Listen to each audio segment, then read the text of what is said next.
Hey there, it's Steve from Serious Keto, and this is the Not So Serious Keto video podcast. Now, I know I wore this shirt just a couple of podcasts ago, but I figure we only got a couple more podcasts left in 2020, so I got to get all the mileage I can out of my 2020 t-shirts. I'm going to start this podcast with a bit of really good news. And I know you probably know what I'm talking about. Taylor Swift released a new album.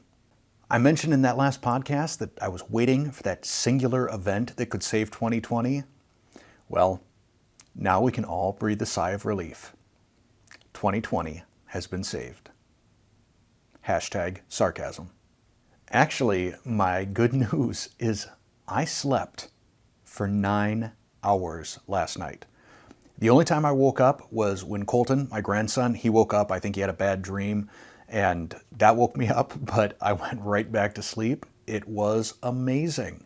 So if you've been watching my podcast for any length of time, and why wouldn't you, you know that I have been dealing with chronic insomnia for several months. I get typically about 4 hours of sleep a night. Maybe then, like from 5 to 6 in the morning, I might get another hour of sort of garbage sleep. But most of the time, I wake up at 2 a.m. and I'm awake until I get out of bed. And I have tried, I was going to say absolutely everything, but obviously that wouldn't be possible. I can't try everything, but I've tried the vast majority of suggestions that you, my viewers, have made. And none of them have been effective. Up until this thing that I did recently. I started on Thursday, and I got to kind of be a little bit coy in terms of what I tell you right now, because I only have a couple of data points, and as excited as I am, I also kind of believe that you need a certain number of data points to really prove something, and 2 is not enough. But I tried this particular method on Thursday, slept between 8 and 9 hours. I was up 3 times over the course of the night. Got woken up once because, my wife, she's menopausal. She gets up, goes to the bathroom a lot. That woke me up. It's not actually so much the getting up to go to the bathroom. It's when she comes back, she kind of has to rearrange all the pillows and everything. And that's usually what wakes me up. And then my grandson woke up a couple of times over the course of the night. But each time I fell back to sleep instantly. And one of the ways that I can kind of determine how well I sleep is I keep a bottle of water on the nightstand next to me. And usually I'll drain that a couple of times over the course of the night because I wake up and, boredom sets in. I have a drink of water. Woke up Friday morning. There was not a sip taken out of my bottle of water. Just a fantastic night of sleep. Well, I'll talk about my mood in a second, but then I decided I would not do a couple of things in this particular method that I'm trying out on Friday night. And it was the usual garbage sleep. I got like 4 hours. So then I tried again last night, which would have been Saturday. I'm filming this on Sunday. And again, just slept magnificently. And if you regularly get good sleep, 7 to 9 hours, whatever is the magic number for you, you can't really appreciate, I think, how good you have it until you go through an extended period with no sleep, or very little sleep, or really garbage sleep. I feel like I've been born again. This is an amazing feeling. Not just the awakeness of it, but the mental clarity I have. This is a sort of mental feeling I haven't had since, February, March. When you went keto, you experience that. Suddenly you realize just how well your brain starts to work. And I have found that over the last several months, I have become kind of a little bit inarticulate. I have to edit so much of these podcasts because I can't string together multiple thoughts in a row without hitting the pause button. And now I'm thinking more clearly, I'm speaking more clearly. My mood is it is amazing. It is like, I feel like somebody has given me some sort of magic antidepressant drug. I realize just how sort of down I have been and just what an incredible toll this lack of sleep has taken on me. I'm really, it defies words. I feel like I'm on happy drugs right now. And I'm going to continue doing this experiment because there's a few different factors that I've got involved. And because in my previous career, I was all about statistical analytics, doing lots of like multiple linear regression, things like that. My goal was always to try and figure out how can I get the most out of the minimum. So if there's 6 different things you do to make a perfect cookie, are there 3 different things you can do to make a 95% perfect cookie? And I want to figure that out basically with my sleep as well. Are there 1 or 2 critical factors that allow me to sleep this way, and then I can discard the others? But like my apple cider vinegar video, I'm probably going to want to get a solid 30 days of testing under my belt before I release my results. But I'm very enthusiastic. I'm very excited. Like I said, my mood just, it's incredible. One of the things that I found for me is that when I'm in a good mood, when I'm energized, when I've got a good night of sleep, I can take almost any event and sort of spin it positive. Whereas these last several months, almost everything I'm finding the negative in. I'm finding a reason to be irritated. So like I was thinking about how whenever I talk about insomnia in one of these podcasts, I get dozens, at least dozens of responses from people saying, try this, try that. Some are very polite and helpful, and I realize I think all of you are trying to be helpful. Some are a little bit more, what's the word I'm looking for? Maternal, maybe? Kind of like commanding me. It's sort of like the way a mom would act. Like, you need to do this. And at first I was sort of irritated by that because I wasn't getting any sleep. But then I realized it is probably a maternal thing. Probably the people that are making these comments, looking at the demographics of my channel, are probably women that are 10, 15 years older than me and probably look at me a little bit like a son, and they're giving me that motherly, loving advice. So a week ago, reading something like that kind of made me irritated because I felt like those people were being bossy. And now I read it and I feel like people are doing this because they care about me. And I'm sure that's what the case is. But like I said, when I was tired, I was able to find the negatives in everything. So over the past couple of days, a couple of other things that I kind of used to be irritants, or at least were irritants when I wasn't getting any sleep, but now I'm kind of spinning positive, like paying bills. Paying bills is not a lot of fun. It's not a lot of fun writing checks to people, but then it occurred to me, I've got the capacity to pay bills. I should be happy about that. There was a time in my life when I didn't have the capacity to pay my bills, when I was afraid of every trip I took to the mailbox, when I got nervous when the phone rang because it was probably a debt collector. And I'm not in that position right now. So I should be happy that I can pay bills. I've spoken before about how I don't enjoy a lot of the COVID sort of safety stuff. Now, before you start typing like it's for your protection, I know it's for my protection, but that doesn't mean I have to enjoy it. Like, I don't enjoy paying taxes, but I still pay taxes. So I adhere to all of these mask wearing and social distancing and all of these things, but that doesn't mean I have to enjoy them. And I'm very, very, very much looking forward to the day when I can see other people smile and I don't have to communicate to someone through plexiglass. But in the meantime, we're all wearing masks, we're all talking through plexiglass. So rather than looking at this as an irritant or something annoying, in my brain, I kind of spun it positive. I thought, what if this cashier on the other side of the plexiglass, wearing a mask, had really, really bad teeth? And it would be awkward, just looking at her teeth. Or if she had really bad breath. And now, thank goodness, I'm protected by this plexiglass. So I'm starting to find ways to kind of spin just everything positive. It's a very, very neat feeling when you're well rested. I'm sorry if it sounds like I'm just manic right now, but that is kind of how I feel right now. I feel super energized, but not like caffeinated, not wired, none of that. It's crazy, and it's great.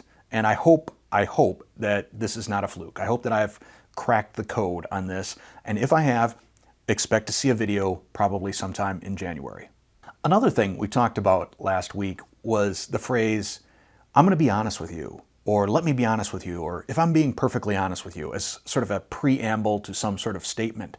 And I started thinking, are there others like that? And here are a few others that I came up with that the moment you hear, you sort of brace yourself for like, oh no, what's he going to say? The first one is, with all due respect. That almost immediately means I disagree with you, you're wrong, and I'm about to tell you why. Rarely does the statement, with all due respect, lead into something that sounds like an especially respectful statement. The next big one is, don't take this the wrong way. That almost always means I'm about to either insult you or give you some sort of criticism, probably not especially constructive criticism. It probably means I'm about to deliver some sort of message in a not especially delicate sort of way. And then the one that is just probably the biggest sort of red flag preamble to me is, now, I don't want to sound racist, but like I hear that and I'm like, just stop. Just pump the brakes right there. You've already said too much. This is not going to turn out well. So just don't say any more. So this Friday, I'm pretty excited about this. My son, Connor, comes home from the Army for 2 weeks. I'm so super stoked for that. I miss him a ton. We've been able to FaceTime. We actually FaceTimed earlier today, Sunday. And it was pretty cool. I know that when we pick him up at the airport, especially if this works out and Colton sees him and just like runs up and hugs him, I am going to cry like a little baby. I absolutely guarantee that's going to happen. I hope that's the way it does happen. I hope that Colton sees his dad and is super excited because I sense that lately he's really kind of missing him. Yesterday I was rolling around on the floor with him, kind of wrestling the way that Connor did with Colton, and all of a sudden he started crying because I think he had sort of a flashback and he started saying, "Daddy, where are you? Daddy, where are you?"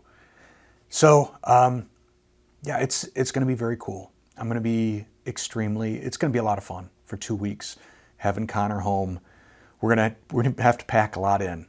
We've been saving up TV shows. I haven't watched any of this season of Mandalorian. So we have definitely got some binge watching to do, a lot of gaming to do, video gaming, board gaming, and just playing and hanging out. It's going to be a lot of fun. It is probably going to impact my shooting schedule for Serious Keto. So just so you know, probably after this week, we may be down to 1 video a week, 2 at the most. I don't see me being able to pull off 3 videos. And I think most of the videos, if I do them, they're going to be short. There's probably going to be 1 review video in there, possibly 2, and they're going to be brief. It's going to be like 1 product. So please accept my apologies that there's not going to be a lot of videos for the duration of this year. And I will probably try and keep the podcasts up because there's a few topics, sort of end of year topics that I really want to cover. I think in each of them, I'm going to talk a little bit about the year in review and sort of looking forward to 2021. And I'll talk a little bit about those things after this brief break. I got an email this morning from YouTube, sort of a year in review. Here's how the Serious Keto channel did, with all kinds of statistics. And it was pretty fascinating stuff. Over the course of 2020, I have added 65,000 subscribers, and we're knocking on the door of 100,000. I was hoping we'd hit 100,000 by Christmas, but it's looking a little touch and go right now. I don't see any reason why I wouldn't hit 100,000 before the end of the year. So that will be exciting. I don't know if I'll do a special video to celebrate that. I probably will. Maybe I'll wait until I get my plaque, the special YouTube plaque, because then you can see it, I can hold it, and we can all sort of celebrate together. Who knows, maybe I'll even tie some sort of little giveaway or something into that. The Serious Keto channel has also racked up 4.2 million views over this time period. Now, I know there's a lot of bigger channels out there. There's channels out there that have got that many subscribers, but for a little one-man operation that just started this thing on a whim and a dream and a hope that somehow I could turn this into a financially viable career for myself, that's a pretty cool stat. And we're getting closer. Every month, I'm able to extend the life of this channel by another month. I'm able to keep from having to go back to corporate America. And I think we're going to get there. And we're going to get there because of you, not because of me. We're going to get there because you keep watching my videos, you keep sharing my videos, you keep liking my videos. So, as always, thank you for helping to make this channel and helping to be one of the shining lights in this otherwise not so fantastic year for all of us. Another interesting little stat that was in this email is that year to date, I have responded to 23,935 of your comments. That's things where I've actually typed a response. That doesn't count where I'm just giving you a thumbs up or giving you a heart. Those are responses that I have typed. And sometimes I wonder if I almost have a bit of an unhealthy obsession with replying to people's comments. But I figure if you're taking the time to write something, if you're taking the time to share a tip, if you're taking the time to ask a question, then I should be responsive to that. Interestingly though, of that almost 24,000 comments that I've typed, I've only received 235 thumbs ups on those comments and just a little below 500 hearts. So 1 to 2% of my replies to people actually get some sort of electronic acknowledgement, which makes me wonder, is it worth my time? Should I keep responding? I don't know the answer to that. And back sort of, what I was talking about before, when you're tired and things are an irritant, like I saw that and I was tired when I saw this yesterday because I hadn't slept the night before. And I thought, well, this is kind of irritating. But then I started thinking, what are the reasons for that? And I think some people perhaps, maybe because they don't expect a reply, don't have notifications turned on or don't come back to take a look. I think maybe a lot of people are not necessarily subscribers that come in and they just, they leave a comment, they've got something on their brain and they just want to get it out. And again, they're maybe not looking for any sort of affirmation or response or anything like that. They just, it's, I don't know, it's just maybe a social media thing where, I've got a thought, I want to type it, so I do. So if you have any ideas why people don't necessarily come back and click that thumbs up or click a heart when they get some sort of a response from me, I'd be curious to know, what that might be. And if you think I should still keep active in the comment section as I have been. And if you enjoy the interaction that we have and me replying, do me a solid. Click that like button. Click that like button on the comment, click that like button on the video. It tells me that you appreciate what I'm doing and that I'm doing the right things and that I should keep doing them. I also got a really, really fantastic comment. It was either a comment or it might have been a direct message on Instagram, or maybe someone used the contact form on my website. But as I've mentioned before, I used to be a corporate trainer. And typically my class size was around 20 people, 20 to 25. So, basically it was 20, give or take about 5 is how many people I would have in a class. And the comment that I got from this person was, you used to reach 20 people a day. Now you reach 20,000 people a day. And that hit me square in the chest. That was an eye-opening and powerful sort of comment, and something that on a down day I can reflect on. And maybe now that I'm getting sleep, I won't have so many down days. That's my hope. I am going to end this podcast. I think it's going to be a shorter one. I feel like I haven't recorded a whole lot because I haven't been making mistakes. And as a result, this is going to be a briefer podcast. Briefer? More brief? One of the two. Shorter? Abbreviated? So I'm going to have a little bit of a rant at the end. Pretty minor. But first, in terms of the Easter egg last week, pretty much everybody got it. It's Stewie from Family Guy. He's supposed to talk, but no batteries. I don't know what he says. About a month, maybe 2 months ago, there was a bit of a change to Instagram. Now, I don't follow a whole lot of people on Instagram. There's just a few that I follow.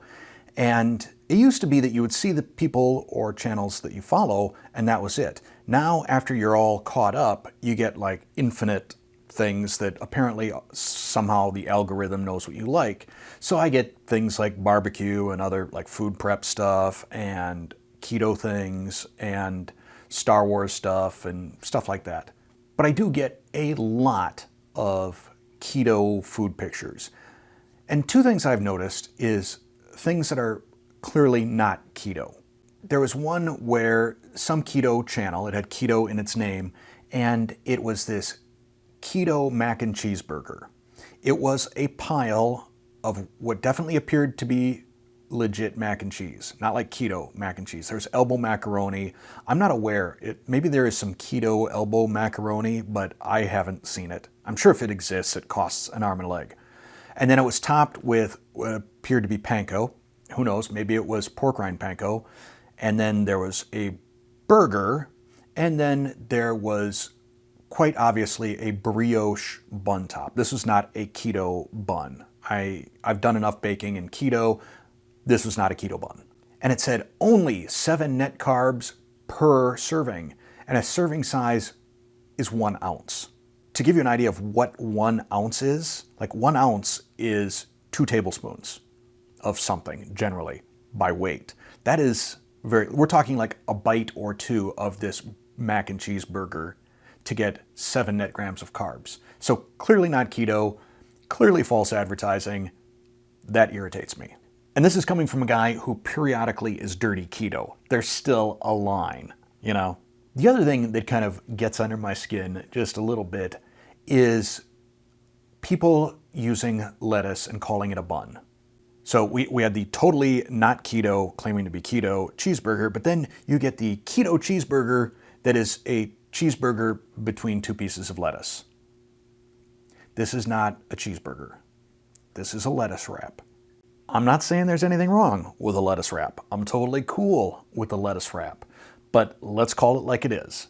This is not a cheeseburger. This is a lettuce wrap burger thing. I guess as far as my rants go, that one is pretty mild. You know, it's not like it was Brussels sprouts or Dalgona coffee or something. So with that, I am going to wrap up this podcast. As always, thank you for watching or listening.